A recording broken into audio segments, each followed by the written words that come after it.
Line 1, Fort Finch.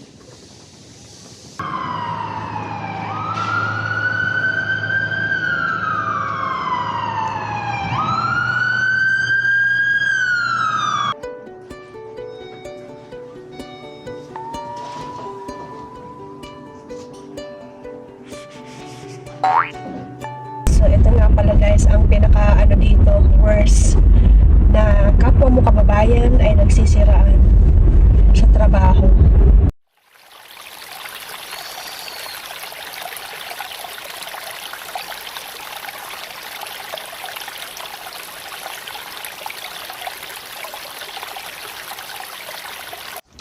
Hey everyone, welcome back to my channel.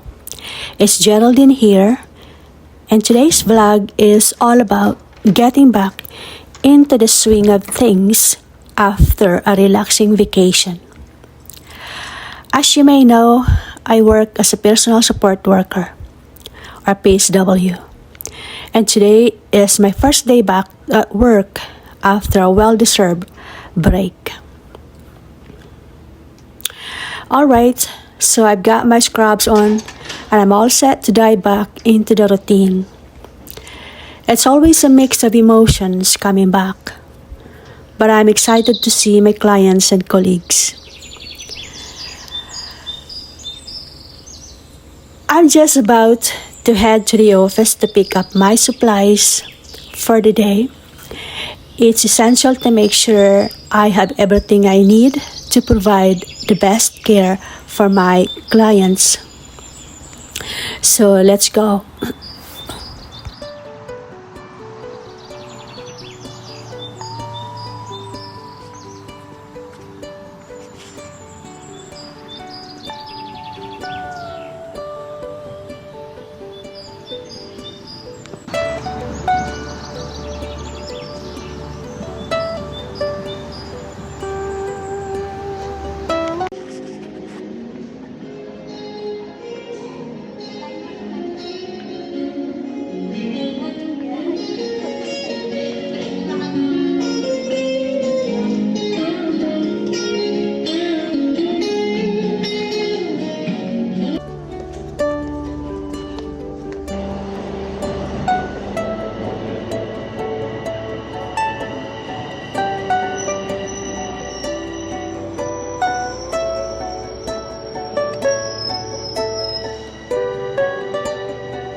Line 1, Fort Finch.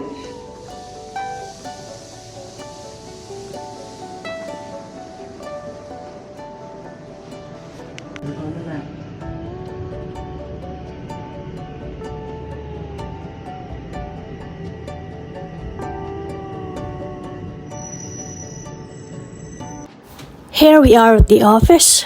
I'm grabbing my supplies, checking my schedule, and catching up with some of my coworkers. It's nice to reconnect with everyone and get back into the groove.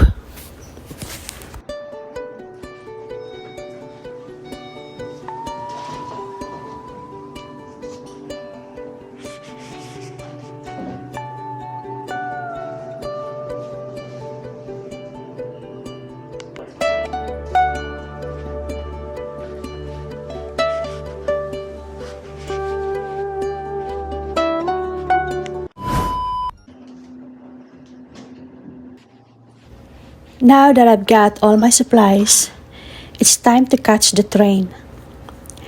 Getting into the downtown is better to use subway train rather than driving. Public transportation is such a convenient way to get around the city,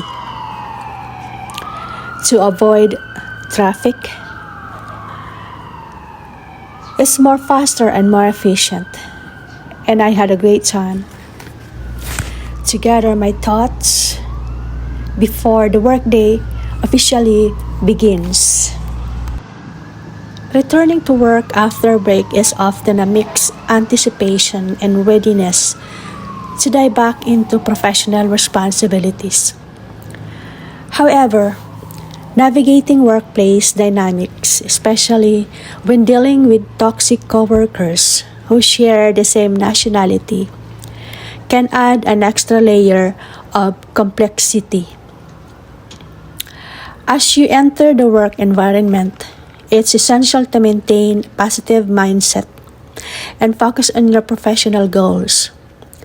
While facing challenges with toxic coworkers, try to emphasize open communication and understanding. Seek common grounds and share values, which can help bridge gap and foster a more collaborative atmosphere. Dealing with toxic behavior may require setting clear boundaries, both professionally and personally. Maintain a professional demeanor, stay focused on your task, and don't let negative energy distract you from your goals. If necessary, consider discussing your concerns with a supervisor or HR representative, ensuring that the workplace remains conducive to productivity and mutual respect. Remember, every workplace is a diverse environment, and while challenges may arise, embracing cultural differences and finding common grounds can contribute to a more harmonious and effective work atmosphere. Stay resilient, prioritize your well-being, and approach each workday with a positive mindset, regardless of the challenges you may encounter.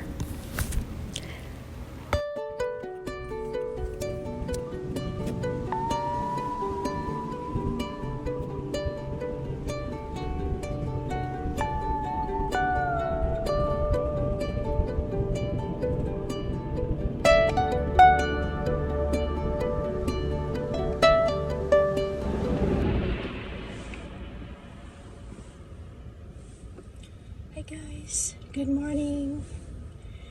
I'm back to work today. So finally nakabalik na sa trabaho. So ito yung pang weekend na trabaho ko guys. Nakabalik na ako sa wakas.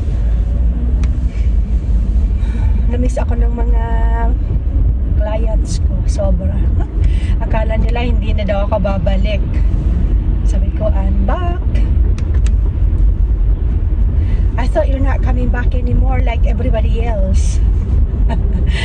Oh my gosh. Meron kasi mga nagbabakasyon tapos di na bumabalik sa kanila. Siguro pinapalitan na ng iba. Di ko alam. Kaya I never got permanent PSW. So you're the one. Since the very beginning, sabi nila. Thank you for coming back. Sabi ba naman? Iba talaga kasi pag ang trabaho, mahal mo ang trabaho mo, tapos mahal ka rin ng mga pasyente mo. Magkaka-miss kayo sa bawat isa. Mamimiss niya ang bawat isa. Lalo na yung mga mababait na matatanda. Oh my gosh, guys. It's just like a family feeling. Na bumalik ka galing sa trabaho sa abroad tapos bumalik ka. Ganon yung sobrang saya nila. Did you have coffee? Yes, I did. So ngayon, doon ako pupunta sa isa pa. Bali, ang natapos ko na, 2 na silang natapos ko. Pangatlo na itong pupuntahan ko right now. And bali sa area na yan, may 2 ako, magkapit-bahay lang sila. So, yun. Pagkatapos sa kabila. So, here you go guys.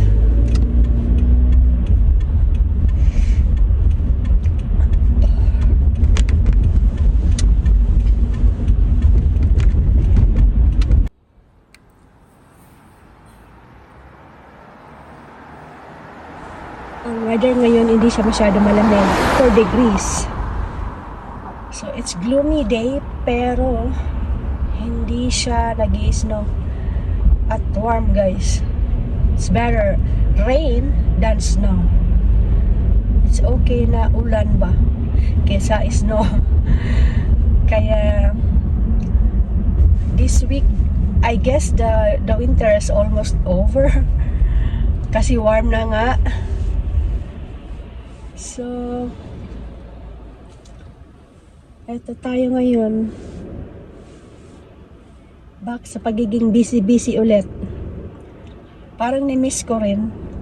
Hindi kasi ako sanay na ganun. Yung mabakasyon ba na walang ginagawa. Sanay ako sa kilos-kilos. Kaya yung katawan ko parang matamlay. Nung nasa bahay lang lagi. So, here we go.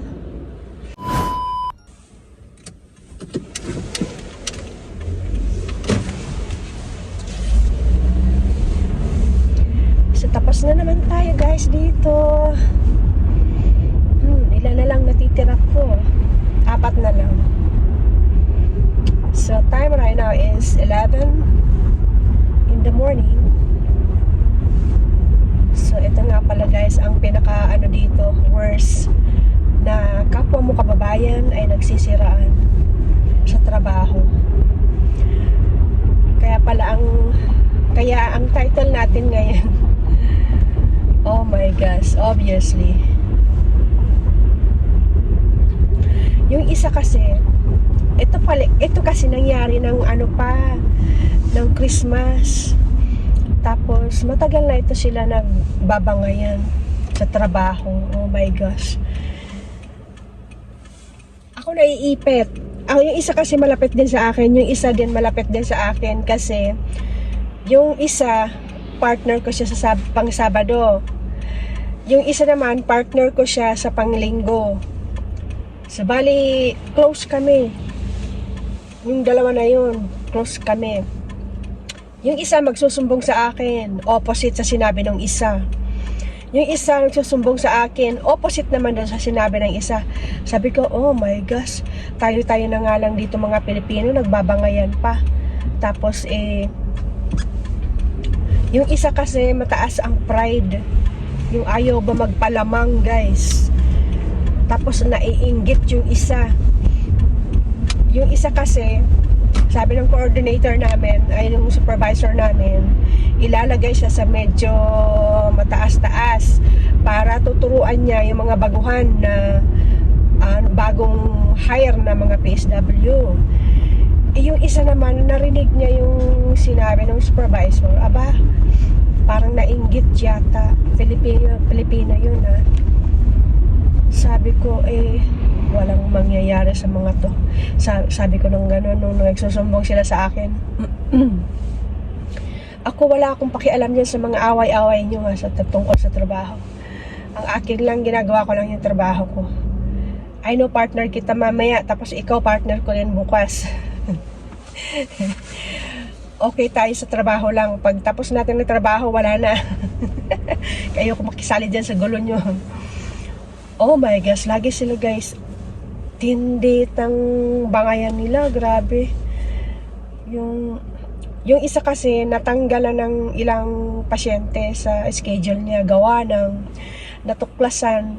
Ito kasing isa, sinumbong siya sa office na ganun ang ginagawa niya. So, nung natuklasan ng office na ganun yung ginagawa niya doon sa pasyente, na mali talaga, na maling-mali, walang ibang sinuspetsa na nagsumbong. Yung isa, kasi silang din naman ang magkasama na nagkukwentuhan ng that time. So, ayun, nag-aaway sila simula pa nung Christmas, guys. Kaya sa nung Christmas 26, wala na ako sa trabaho, nakalip ako 1 month. Nung pagbalik ko, ayan, sumbong dito, sumbong doon. Oh my God, disaster. Ako sabi ko, nagbakasyon ako dahil nag-alis ng stress.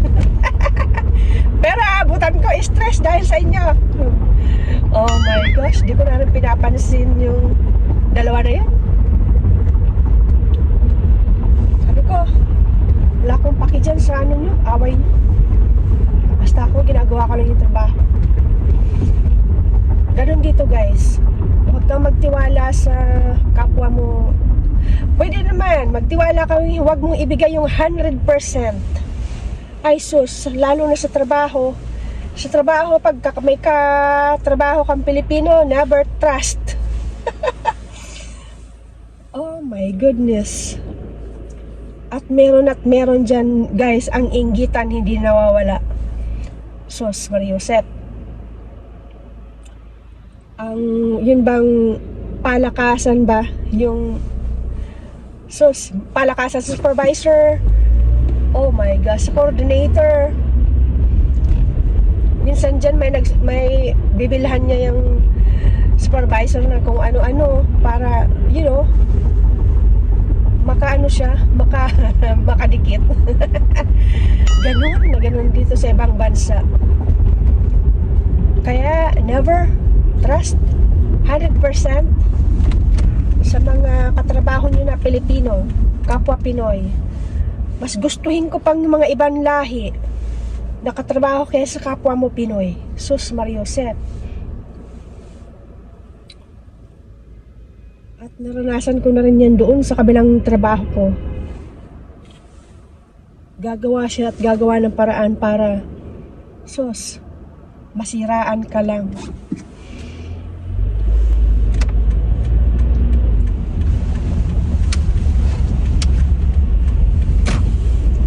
So guys, yun ang natin. Payo ko sa inyo, sa mga bagong PSW dyan. Just do your job. Don't mind those co-workers, Filipino co-workers. Jeez. Pag may nakita ka, just keep it yourself. Pag may narinig ka, just keep it on yourself. Oh my gosh. Pag may nagkwento sa'yo tungkol sa ganito, just ignore it. Papasukin mo sa isang tainga, palabasin mo sa kabilang tainga. See, you know, pag sinabi yung isa na mali, tapos yung sinabi ng isa mali din, magrarumble sila. Tara, muna tayo, mag-break dito sa McDonald's. Okay guys, thank you for watching. See you later.